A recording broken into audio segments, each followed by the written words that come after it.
பிள்ளைங்களா, அம்மா என்ன பண்ண போறேன்னு பார்த்தீங்கன்னா, முடக்கத்தான் கீரை இந்த மாதிரி பிரிச்சுக்கணும்.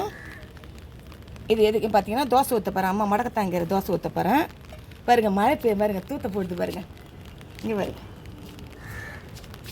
கிளைமேட் எப்படி இருக்குது பாருங்கள். அம்மா வந்து முடக்கத்தான் கீரை தோசை ஊற்ற போகிறேன். இதை பாருங்கள், கீரை போதும் பெருசுது, மழை பெய்யுது.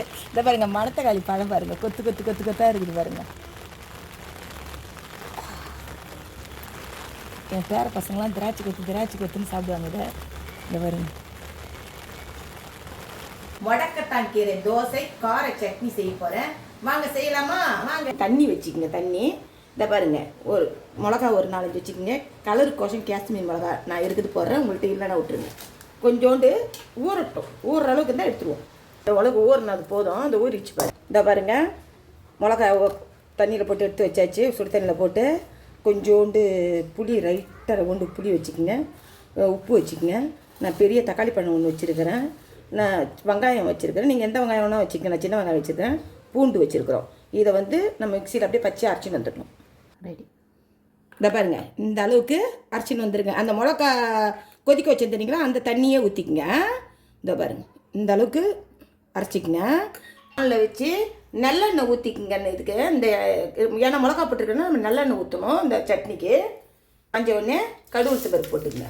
கொஞ்சோண்டு பெருங்காயம் போட்டுக்குங்க. லைட்டாக கருவேப்பிலை போட்டுக்குங்க. இப்போ வந்து இதை பாருங்கள், அந்த சட்னியை ஊற்றிக்குங்க. இது வந்து ரொம்ப நேரம்லாம் கொதிக்கலாம் வைக்கக்கூடாது.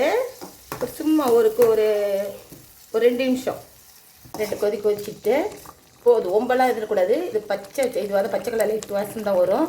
அருமையாக இருக்கும் இந்த சட்னி. அந்த தோசைக்கு கார சட்னி, பச்சையாக அரைக்கிற கார சட்னி சூப்பராக ரெடி ஆகிடுச்சு. தோசைக்கு ரெடி பண்ணுவோம். முடக்கத்தாங்கரை இந்த மாதிரி இருக்குது, எட்டுனுட்டோம். இதை பாருங்கள், இதை வந்து இது எப்படி ஆயணும்னு பார்த்தீங்கன்னா, இந்த தண்டு இல்லை இப்படி இருக்கும்போது இந்த இலையை மட்டும்தான் எடுத்துக்கணும். இந்த தண்டுலாம் போடக்கூடாது. அலசி சுத்தம் பண்ணி கொஞ்சோண்டு தண்ணி ஊற்றி நம்ம அரைச்சின்னு வந்து உங்கள்கிட்ட காட்டுறேன் பாருங்கள். இந்த அளவுக்கு அரைச்சிக்குங்க. இதை பாருங்கள், இது கொஞ்சம் குழகுழப்பு தன்மையாக தான் இருக்கும். இதை பாருங்கள், இந்த மாதிரி கலந்து வச்சுக்கோங்க. தோசை ஊற்றுற பார்த்துக்க, உப்பு பார்த்துக்குங்க. இப்போ தோசை ஊற்றிக்கலாங்களா? ஈஸியாக மொறுன்னு ஒரு தோசை. இது வருது பாரு, அருமையாக வருது பாரு. சுட சுட சுட சுட மழை பெய்யுது. அப்படி சூட சட்னி எடுத்து அப்படி தோசை புட்டு அடிச்சு உப்பு புளி காரம் கரெக்டாக இருக்குது. அருமையாக சட்னி. பாய்.